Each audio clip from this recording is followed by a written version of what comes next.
నమస్తే, welcome to hit TV. నా పేరు నరేష్. జూన్లో పెద్ద పెద్ద సినిమాలు ఉన్నాయి. ఈ నేపథ్యంలో జూన్ 1 నుంచి థియేటర్లు బంద్ అంటున్నారు.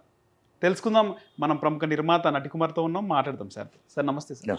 సార్ జూన్లో పెద్ద పెద్ద సినిమాలు ఉన్నాయి. ఈ మే 30న కూడా సినిమాలు ఉన్నాయి. ఈ నేపథ్యంలో థియేటర్లు బంద్ అనే అంశం తెరపైకి వస్తుంది. ఇది మొట్టమొదటిసారి కాదు సార్. ప్రతిసారి కూడా సంవత్సరానికి ఒకసారి ప్రొడ్యూసర్ కౌన్సిల్ పెద్దలు సురేష్ బాబు కానీ దిల్ రాజు థియేటర్లో బంద్ అనే మాట మాట్లాడుతుంటారు. ఏం సార్ దీని ముఖ్య ఉద్దేశం ఏముంటుంది? ఏం లేదు, వాళ్ళు ఖాళీగా ఉన్నప్పుడు, వాళ్ళకి హీరో డేట్స్ ఉన్నప్పుడు, సినిమా డిస్ట్రిబ్యూషన్ లేనప్పుడు టైంపాస్ కోసం వాళ్ళు కూడా హాలిడే ట్రిప్ కింద చేస్తూ ఉంటారు. బ్లాక్మెయిల్ చేస్తారు. హాలిడే ట్రిప్ కింద చేస్తుంటారు. బ్లాక్మెయిల్ అని అనవద్దు కానీ అది హాలిడే ట్రిప్ అంటే అది అర్థమైపోతుంది. హాలిడే ట్రిప్ అది అంటే వాళ్ళకి ఎవరో హీరో డేట్స్ ఇవ్వట్లేదు, ఎవరో డిస్ట్రిబ్యూషన్ ఇవ్వట్లేదు, ఆ సంస్థకి ఇవ్వట్లేదు, ఈ సంస్థకి ఇవ్వట్లేదు. మరి ఏం చేస్తారు? ఓకే, ఇప్పుడు ఆల్రెడీ ఒకప్పుడు టాప్లో ఒక్కొక్క ప్రొడ్యూసర్ ఉండేవాడు. త్రివిక్రమరావు గారు ఉండేవారు, దేవి వరప్రసాద్ ఉండేవారు, అలాగే చాలామంది పెద్ద పెద్ద ప్రొడ్యూసర్స్ ఉన్నారు. శ్రీదత్ గారు ఉండేవారు, అలాగే మొత్తం అందరూ ఉండేవారు. ఎంఎస్ రాజు గారు టాప్లో ఉండేవారు, అలాగే అందరూ ఉండేవారు. బాగోడు ప్రసాద్ గారు ఉండేవారు. తర్వాత మధ్యలో దిల్ రాజు గారు వచ్చారు, టాప్ అయ్యారు. ఇప్పుడు కిందకి వెళ్ళిన తర్వాత మళ్ళీ ఇప్పుడు మైత్రి సంస్థ వచ్చింది, అలాగే సితారా సంస్థ వచ్చి ఇప్పుడు టాప్ లెవెల్లో వాళ్ళు ఉన్నారు. ఓకే, ఇది చేంజ్, ఇది చైన్ లింక్ వెళ్తూనే ఉంటాయి. ఎవరు ఫస్ట్ ఎవరు సెకండ్ అని అవుతూనే ఉంటుంది. ఇప్పుడు దిల్ రాజు గారికి ఎవరు డేట్స్ ఇవ్వట్లేదు. ఇప్పుడు దిల్ రాజు గారికి అల్లు అర్జున్ గారు డేట్ ఇస్తారా? ఎవరు. ఇప్పుడు రామ్ చరణ్ గారు ఇస్తారా? ఎవరు డేట్స్ ఇవ్వరు. ఆ చిన్న వాళ్ళు తప్ప. ఇప్పుడు బలగం వేణు కానీ వాళ్ళు తప్ప, చిన్నవాళ్ళు తప్ప పెద్దవాళ్ళు ఎవరు ఇవ్వరు. 100 కోట్ల లోపు ఉన్న వాళ్ళు ఇస్తారు, 100 కోట్లు దాటిన వాళ్ళు ఎవరు. ఇప్పుడు ఖాళీగా ఉన్నారు, అక్కడ ఏం చేయాలా? ఇప్పుడు ఇప్పుడు బంధు అన్న మాట అవాస్తవం. బంధు మాట అనేది లేదు. బంద్ ఎవరు చేయరు. ఎవరు ఇష్టం ఉంటే వాళ్ళు థియేటర్ బంద్ చేసుకోవచ్చు. ఎవరు ఇష్టం ఉంటే ఆ సినిమా తీయొచ్చు, సినిమా మానివచ్చు. ఎవరు ఇష్టం ఉంటే ఆ సినిమా రిలీజ్ చేయాలనుకుంటే ఆ థియేటర్ చేయొచ్చు. ఇట్స్ ఆ కంటెంట్ ఓనర్ ఇష్టం ఉంటుంది, థియేటర్ ఓనర్ ఇష్టం ఉంటుంది. నేను థియేటర్ ఓనర్ని. థియేటర్లో వెయ్యాలో వద్ద నా ఇష్టం. కంటెంట్ ఓనర్గా థియేటర్ వెయ్యాలో వద్ద థియేటర్లో నా ఇష్టం. థియేటర్ ఓపెన్ అయినంత మాత్రం నేను వెయ్యాలని నేను రూల్ లేదు. థియేటర్ కంటెంట్ నేను వెయ్యాలని నేను ఎగ్జిబ్యూటర్కి డిస్ట్రిబ్యూటర్కి అవినాభావ సంబంధం. అది ప్రొడ్యూసర్. ఇది ముగ్గురు కలిపి ఆలోచించుకోవాల్సిన విషయమే తప్ప బలవంతపులు ఉండవు. ఎవరు విని మూసినా నిన్ను అడిగినోడు ఎవడు ఉండడు, తెరిసినా నీకు అడిగినోడు ఎవడు ఉండడు కదా. దానికోసం మనం ఇంత రాద్ధాంతం చేయాల్సిన అవసరం లేదు. ఇది ఆల్రెడీ ఇంటర్నల్ 2 ఈగో గొడవలకి వాళ్ళు గొడవలు తప్ప. క్యూబుల కోసం అయితే అరవింద్ గారిని అడగాలి, మా ఇంటికి సంబంధించిన వాళ్ళే. ఇప్పుడు మాట్లాడిన ముగ్గురును లీజు ఓనర్స్ వాళ్ళు. ఆంధ్రప్రదేశ్, తెలంగాణలో వాళ్ళ పేరు మీద లీజులు ఉన్నాయి. ఓకే, వాళ్ళు ముగ్గురువే లీజులు. ఇప్పుడు వీళ్ళు మానేస్తాం అంటారు అనుకోండి, అన్ని సార్. రేపు పవన్ కళ్యాణ్ గారి సినిమా రిలీజ్ ఉంది, ఆయన అనౌన్స్ చేసేసాడు. అది ఆపై ధైర్యం మీరు ముగ్గురికి ఉందా? ధైర్యం ఉందా? సవాల్ విసురుతున్నా. ఎస్, మేము పవన్ కళ్యాణ్ గారి సినిమా ఆపేస్తాం, నేను ముగ్గురిని చెప్పమని అనౌన్స్ చేసి ఎవరైనా సరే డైరెక్ట్ అనౌన్స్ చెప్తున్నా. నేను మా హక్కులు తీరేదాకా పవన్ కళ్యాణ్ గారి సినిమా కాదు, చిరంజీవి గారి సినిమా కాదు, ఏ సినిమా వచ్చినా మేము ఆపేస్తాం, మా హక్కులు తీరేదాకా అని మాట్లాడే దమ్ము ధైర్యం ఉంటే వాళ్ళకు మద్దతుగా ముందు నేనే ఉంటా. ఆ ధైర్యం మీకు లేదు, ఆ దమ్ము మీకు లేదు. వెనకాతల మిమ్మల్ని నమ్ముకొచ్చిన సర్వనాశనం అయిపోతారు. ఫస్ట్ సినిమా అనౌన్స్ చేసిన వెంటనే ఫస్ట్ సంతకం పెట్టి దిల్ రాజే, సెకండ్ సంతకం సురేష్ బాబు, థర్డ్ సంతకం సునీల్ ఏసియన్. ఈ నమ్ముకొని వచ్చిన గంగలో కలిసిపోతారు. గంగలో ఇక్కడ ఉంటే హుసేన్ సాగర్, అక్కడ ఉంటే సముద్రం. ఈస్ట్ గోదావరి నమ్ముకుంటే. ఎందుకంటే నమ్ముకున్నాం, ఇన్ని సంవత్సరం ప్రెసిడెంట్ చేసాం, మేము గంగలో కలిసిపోయాం. ఈయన ఏమీ చేయలేదు సంవత్సరం తర్వాత. అంతకుముందు నమ్ముకొని నన్ను నమ్మండి అన్నాడు. 33 రోజులు స్ట్రైక్ చేసాం, ఏమీ లేదు. 33 రోజులు 10 సంవత్సరాలు వెనక్కి వెళ్ళిపోయాం. అంతకుముందు 2011లో ఆయన ఆధ్వర్యంలో, నా చైర్మన్ ఆధ్వర్యంలో ఇద్దరం కలిపి చేసాం. 5వ రోజే ఈయనే వైలేషన్ చేశాడు. బఫీ రన్ అవుతున్న సమయంలో మళ్ళీ బఫీ తీసేసి మళ్ళీ కార్వెన్లు పెట్టింది మళ్ళీ ఈయనే, దిల్ రాజు గారే. అప్పుడు టోటల్ కాస్ట్ ఆఫ్ ప్రొడక్షన్ తగ్గిద్దామని ఆయన చైర్మన్, నేను ఇద్దరం కలిపి పెట్టాం. అందరం థియేటర్లు బంద్ చేసాం, అన్ని షూటింగ్లు అన్నీ బంద్ చేసాం. చేసి అంతా చేసిన షూటింగ్ స్టార్ట్ చేసాం.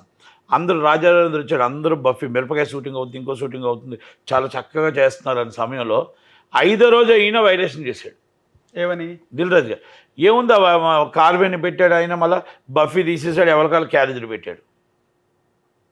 ఏ చైర్మన్ అయితే అన్నీ నేను చేస్తానని చెప్పాడు, ఆ చైర్మన్ వైలేషన్ చేశాడు.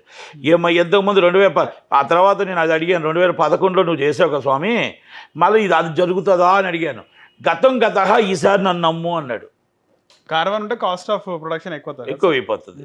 అయిపోయింది. అది అయిపోయిన తర్వాత నేను అడిగాను ఆయన్ని మొన్న 2022 దాంట్లో, మళ్ళీ దీంట్లో 23లో అది నన్ను నమ్ము అన్నాడు. మళ్ళీ నమ్మేమందరం ఓకే అని నమ్మిన తర్వాత మళ్ళీ సేమ్ గంగలో కలిసిపోయింది. మళ్ళీ అయినా కూడా మన ప్రెసిడెంట్ చేయండి, అసలు మొత్తం ఛాంబర్ రూపురేఖలే మార్చేస్తాను, ఇటు కేసీఆర్ గారిని, అటు మొత్తం రేవంత్ రెడ్డి గారిని, అటు చంద్రబాబు నాయుడు గారిని, జగన్మోహన్ రెడ్డి గారిని తీసుకొచ్చి మొత్తం కూర్చోబెట్టేస్తాను అన్నాడు. జగన్మోహన్ రెడ్డి గారు నేను రెడ్డి, ఆయన రెడ్డి, నేను రెడ్డి వచ్చేస్తాడు. ఇటు కేసీఆర్ గారు నాకు అటు దగ్గర, వాళ్ళ కూతురు మా నిజామాబాద్ మా ఏరియా ఆడబిడ్డ తీసుకొచ్చేస్తాం. ఇటు రేవంత్ రెడ్డి గారు నేను రెడ్డి, ఆయన రెడ్డి అన్నాడు. ఈ రెడ్డి లేడు, ఆ రెడ్డి లేడు, వీళ్ళు లేరు, వాళ్ళు లేరు. ఈయన పోస్ట్ అయిపోయింది, FDC చైర్మన్ తీసుకున్నాడు, చల్లా కూర్చున్నాడు. ఇప్పుడు మళ్ళా వచ్చాడు, నన్ను నమ్మండి అంటున్నాడు. ఎవరు నమ్ముతాడు?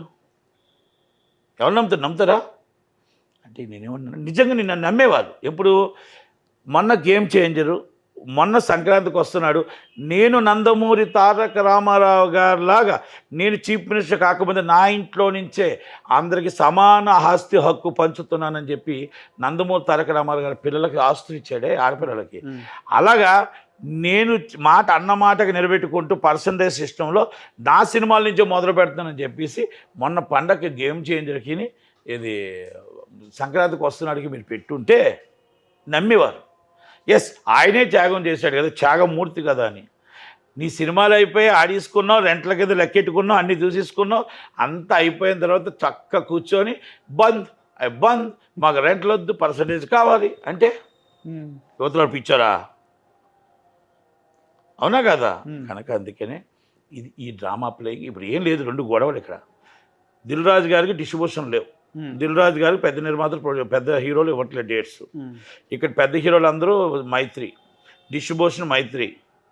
రేపు రాబోయే రోజుల్లో మొత్తం డిస్ట్రిబ్యూషన్ కూడా మైత్రి సంస్థ పెరిగిపోతుంది. రేపు రాబోయే రోజుల్లో ప్రతి నిర్మాత, ప్రతి హీరో మైత్రి, సితారా ఈ 2 కంపెనీలు దాటి ఇంకో కంపెనీకి ఇవ్వరు. ఎందుకంటే వాళ్ళకి ఆల్రెడీ బాగుంది. ఇప్పుడు హీరో ఎక్కడ బాగుంటే అక్కడ ఉంటాడు. ఆ నిర్మాత సౌకర్యాలు అవ్వచ్చు, ఇంకోటి అవ్వచ్చు, రీపేమెంట్స్ అవ్వచ్చు, పేమెంట్ షెడ్యూల్స్ అవ్వచ్చు, బాగున్నాయేమో అందుకే ఆయనకి ఇస్తున్నారు. ఆయన క్యాబుల్డ్ ఉందేమో ఆయనకి ఇస్తున్నారు, ఆయన క్యాబుల్డ్ సితారాకు ఉందేమో ఇస్తున్నారు. మీకున్నంతవరకు మీకు ఇచ్చారు కదా.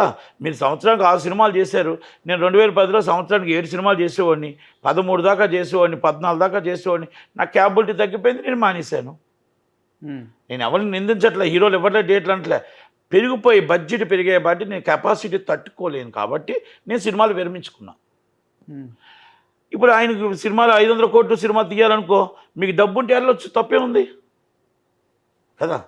ఇప్పుడు బండ్ల గణేష్ ఉండేవాడు, ఒక ఊపు ఊపాడు. ఇప్పుడు బండ్ల గణేష్ ఆగిపోయాడు. అలాగే బాగోలు ప్రసాద్ ఉండేవాడు, ఒక ఊపు ఊపాడు, ఆగిపోయాడు.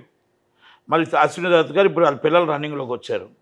అలాగే చాలామంది ఆగిపోయారు కదా.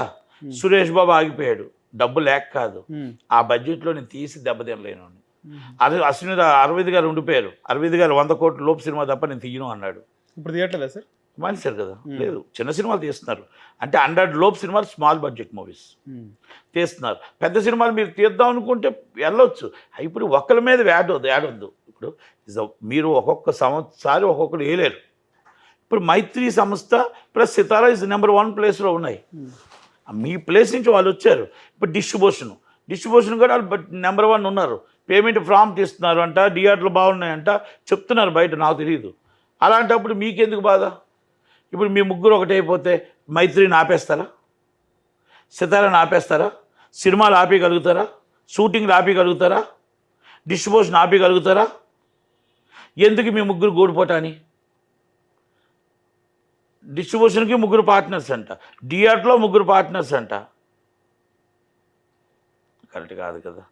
అంటే ఎంతైనా మోనోపాలి చేద్దాం, ఎదుటివాడు డిస్ట్రిబ్యూషన్ వ్యవస్థను రానివ్వకుండా చేద్దాం. తెలంగాణలో డిస్ట్రిబ్యూషన్ రాకూడదని చేశారు, మైత్రి వచ్చింది.